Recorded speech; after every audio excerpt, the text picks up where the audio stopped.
Hello, welcome to the morning of Tuesday, 11th July 2023. Good morning, my name is Noble Crosby-Annan and this is the news on New Day. We're live also on all our social media platforms at TV3 Ghana. We're live too on DSTV channel 279. Let's take a look at the headlines of the stories this morning. It is usually said that the dead makes way for the living, but in the Ashanti region, some residents in one community would have none of that.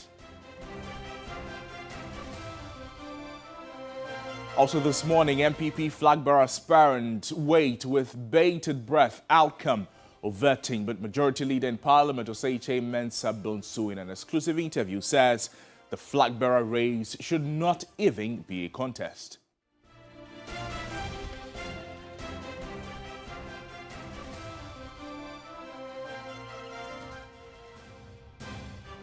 Also this morning, Chinese national Aisha Wan opens defense in trial over Galamsey offences.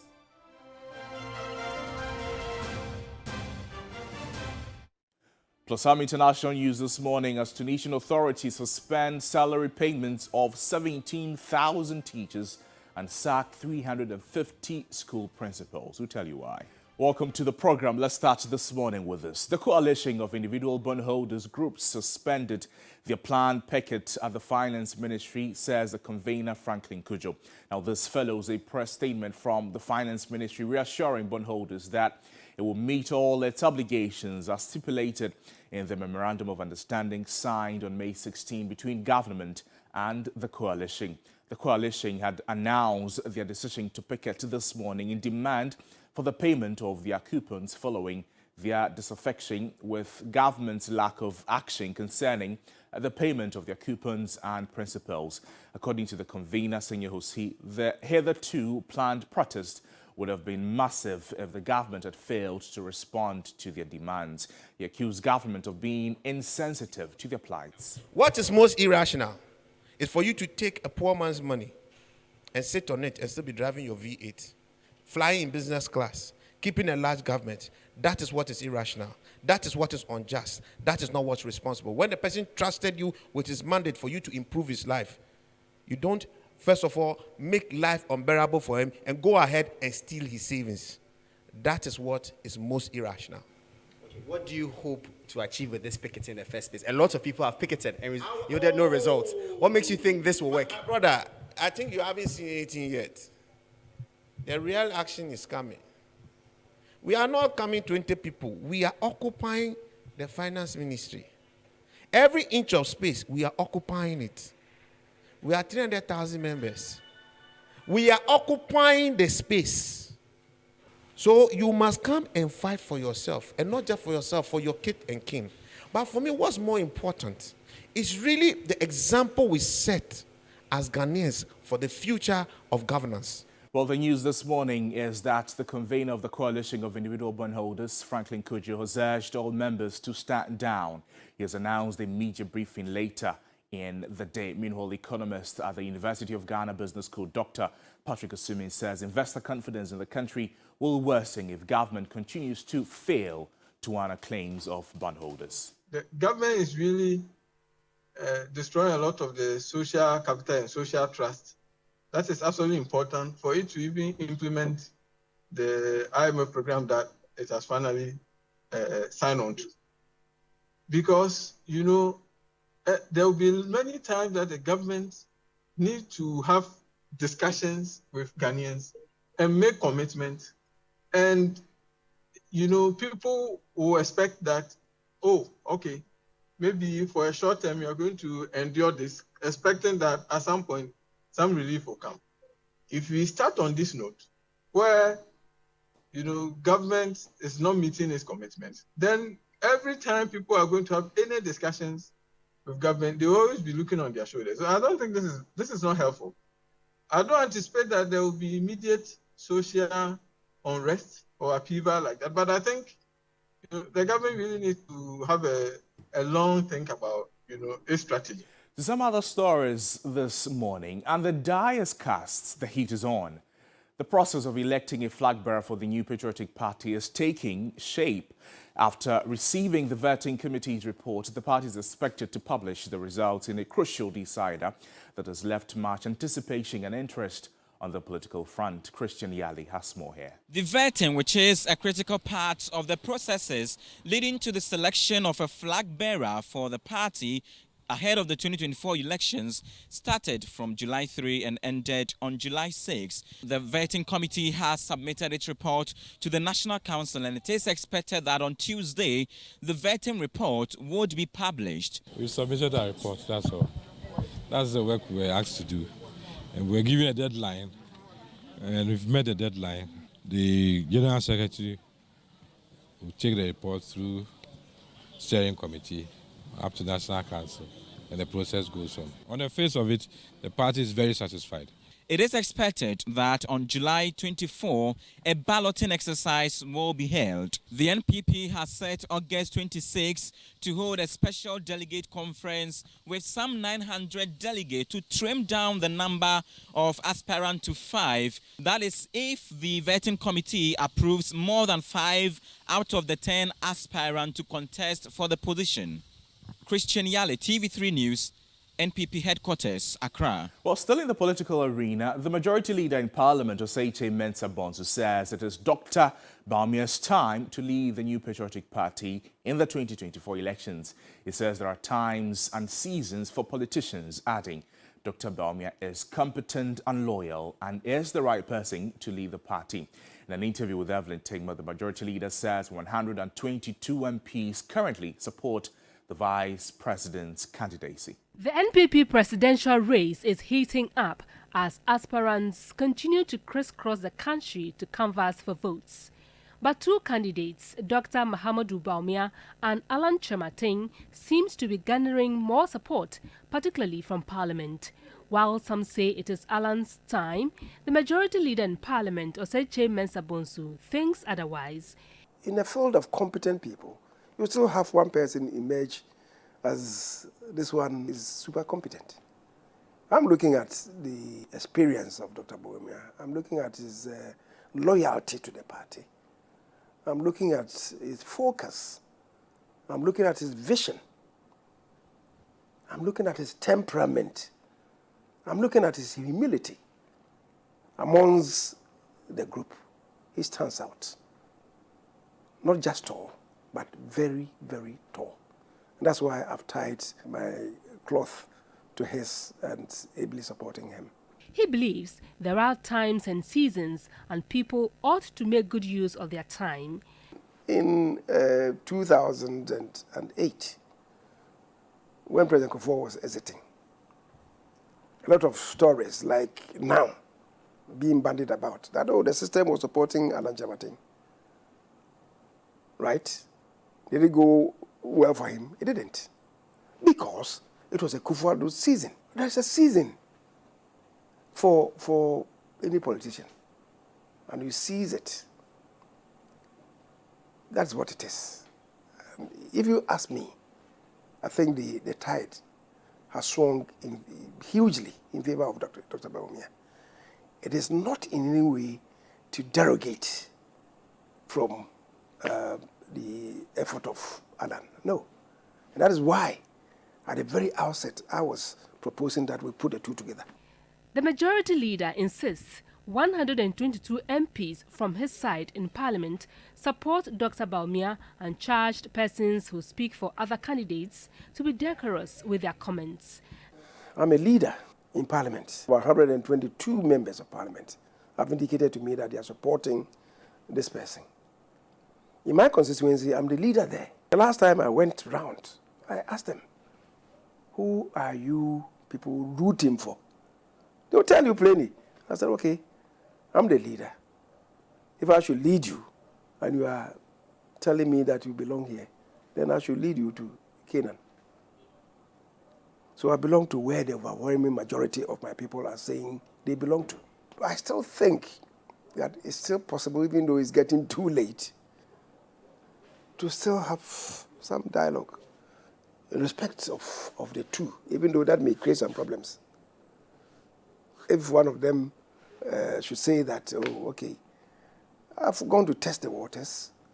I've seen that this brother of mine is much ahead of me. I'm pulling out. I'm asking my supporters to support him. That would be a profound statement by that person. The NPP will go to the polls on November 4 to elect a flag bearer for the 2024 general elections. Evelyn Tinkma, TV3 News, Accra. Now to the courts, as Chinese nationals standing trial over mining-related offences. Aisha Wan has denied participating in illegal mining or engaging foreign nationals for such activities. Aisha Wan mounted the witness box for the first time to open her defence in court after prosecution established enough grounds for her to be prosecuted. Lord Edwasari sat through proceedings and reports. Known as Aisha is facing 3 counts of undertaking a mining operation without a license, facilitating the participation of persons engaged in a mining operation, and illegal employment of foreigners. Although she has denied her role in these charges, the Chinese national has pleaded guilty to entering Ghana while prohibited from re-entry. Speaking in court for the first time with the assistance of an interpreter as she tendered in her witness statement, Aisha noted that her prominence among the indigenes at Ahojo in Kumasi and by extension Ashanti region was born from her ability to grasp elementary English to maneuver her daily routines. Aisha Huang told the court she became the go-to person and point of reference for both Ghanaians and other Chinese nationals because she operated a supermarket in her vicinity during her stay in the country between 2013 and 2018 before she got deported. She, however, denied ownership or operation of a mining site in the Amansie Central District of the Ashanti region, as well as employing foreign nationals illegally. According to her, she came into contact with the 4 other Chinese nationals charged with Galamsey-related offences after the Ghana Immigration Service reached out to her about their arrests following the expiration of their passports. Presiding Judge Lydia Osema for adjourned for the trial to continue on July 17. Lord Edwasari, TV3 News, Accra. Now, lawyers for the Asen North Member of Parliament, James Jachi Kwesing, have sued the Trade Minister Katie Hammond for contempt of court. In the writ filed on Monday, July 10, lawyer Terry Wada described comments made by the Trade Minister in an interview on Oyepat TV on Tuesday, July 4 as irresponsible, prejudicial, and those comments were made concerning the criminal case against the Asen North MP. According to Kwesing's lawyers, the respondent categorically pronounced the accused person guilty of the charges for which he is standing trial in this court and went further to state that the accused or applicant will go to prison. It claimed that the said words by the respondent are also in contempt of this court as they are extremely prejudicial to the lawful process of the court. James Jachi Kwesing is being tried for forgery and perjury over his participation in the 2020 general elections. Now to some other stories, and the United Nations resident coordinator in Ghana, His Excellency Charles Bani, wants Ghana to find ways to ensure that the Ghana and Africa do not remain a dumping site for the rest of the world. He said in an interview with Johnny Hughes. For instance, that part of the flooding and all the issues of pollution that we see on the continent right now stem from significant challenges that arise from single-use plastic. Plastic bottles clog the gutters clog, and when the rains fall, floods happen. We have the importation of second-hand clothing. We already know from the research that by the time it even arrives, 50 to 60% of it is just rubbish already. So if we're going to achieve the cleanest city, how do we make a commitment on plastic? How do we make a commitment on ensuring that Ghana, other African countries, are not the dumping ground for used products in other cities that make those cities look great? You could also tune in to Sunrise 92.7 on 3FM for details of that interview with Johnny Hughes. To some other stories this morning, and the producer for the BBC documentary, Kwache Afunioma, gave further details about what motivated the undercover investigation on him. Here, with reports that thousands have been trafficked as slave laborers.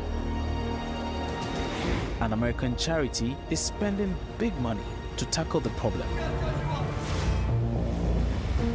But I have heard stories from the lake that rescue missions don't always unfold as in the charity's slick adverts, and that the charity is causing ordinary children to be taken away and innocent families to be prosecuted.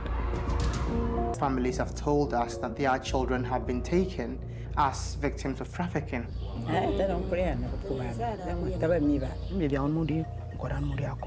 Africa Eye had been tipped off. IGM's slick public messaging didn't always reflect how they work in Ghana. I've met with their families. What they need is to be with their families and not taken away and kept at places that we don't know. To investigate, Africa Eye went undercover inside one of the world's leading anti-slavery organizations and bring you the story of what happens when good intentions go wrong. Well, those were excerpts of a BBC Africa investigation that uncovered how a US-based anti-human trafficking organization, International Justice Mission, may be falsely separating children from their families as part of their operations. In a documentary entitled The Night They Came for Our Children, BBC uncovered two classical instances where the multi-million-dollar charity instigated anti-trafficking operation with the help of Ghana Police Service and Social Protection Services Department. Stay tuned with all the Media General networks for some excerpts, also the details of that documentary that will be aired later. But in the meantime, the producer of the documentary, Kwachi Afrinioma, gave further details about what motivated the undercover investigations. About a little over a year ago, sources close to the operations of IGM in Ghana hinted us about what they considered to be worrying actions on behalf of the US-based charity. And that's when we began our investigations. I, for example, visited communities where families said they had been separated from their children, and also recounted a certain Rambo style in terms of the IGM Dawn operations. We also spoke to persons who are familiar with the operations and activities of IGM.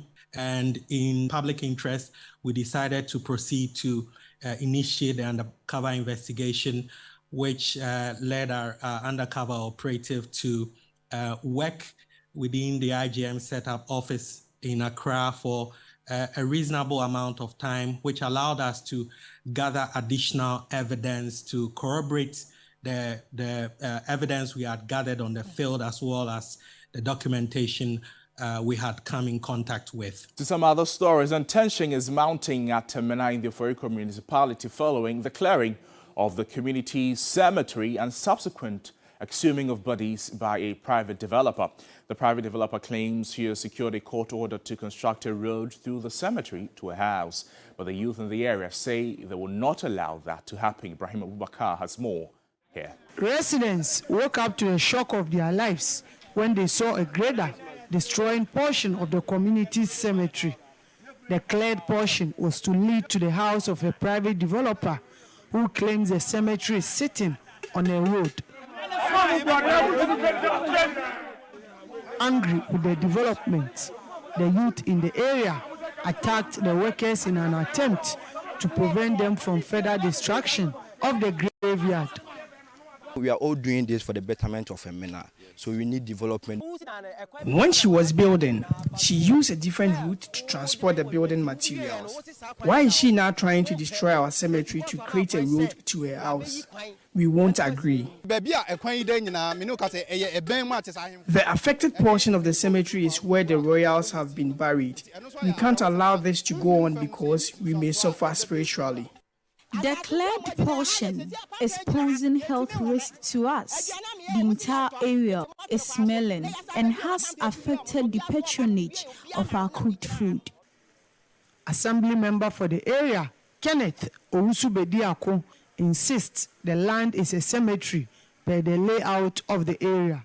The drawings, the layout and everything is there, and it shows clearly that that place is cemetery land, and the perpetrators are very much aware of that. The youth of the community, I know it isn't a nice scene For you to see your forefathers, your uncles, parents being exposed in the open air, it isn't a sight to behold. But they should all calm down. Once the security agencies have taken up the matter, I am sure calm will be restored and then the MENA will come back to life. Abraham Entry is the municipal chief executive for Forikrom. The police have invited the parties. You see, in terms of land ownership and who owns what land, that is purely the preserve of the traditional rulers and the courts to determine. But we are more particular with the security implications. I got the team of professionals, including environmental health people, disease control people. We have been there to look at the situation. And the recommendation from all these professionals is to the effect that the open graves there poses some serious threat to human life. Well, we have asked the Ebusuapenyi and the traditional people to quickly liaise with Menchia and make sure they do the necessary traditional obligations, i.e. pouring of libation and other things, to pave way for us to also go and cover the graves and do our fumigation and other things. The two persons the private developer sought their services to clear the cemetery have handed themselves over to the police for their own safety after some of the youth attacked them. In some international news this morning, Tunisian authorities have suspended the salary payments of 17,000 teachers and sacked 350 school principals. The move affects nearly a third of the country's primary school teachers and follows widespread recent protests by education staff across the country. These protests have included refusing to hand in the school grades of pupils. The Tunisian government has insisted their country's dire economic problems mean that the teachers' pay demands are unaffordable. Tunisia is facing high inflation, rising employment, and severe shortages of some staple foods. Well, there's always more news on our website, TV3news.com, if you log on for more. My name is Noble Crosby, and it's a full house this morning. Good morning, ladies and gentlemen.